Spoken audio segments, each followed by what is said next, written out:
சொல்லுங்க sir. Hotspot ஒன்ன அளவுக்கு டூ மச்சா இல்லையே? அதான் சார் சொன்னேனே. கொஞ்சம் ஏமாத்திட்டீங்க. அதான் சார். ஆனால் டீசெண்டாக இருந்தது. அதான் சென்சாரில் பிரச்சனை வராமல் எந்த அளவுக்கு டூ மச்சா போக முடியுமோ அந்த அளவுக்கு டூ மச்சா. இது உங்களுக்கு உண்மையாக இவங்க 2வது படம்னாங்க, 4வது படமா 5வது படம்? 4வது சார். 4வது படம். ஆமாம் சார். ஓகே. அதே மாதிரி படத்தில் ஒரு லாஜிக் மிஸ்டேக்கு எப்படி மிஸ் பண்ணீங்க? எந்த லாஜிக் சார்?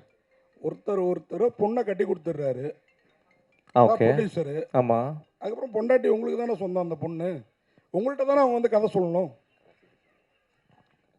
பிரியா பவானி சங்கர் ஆமாம்.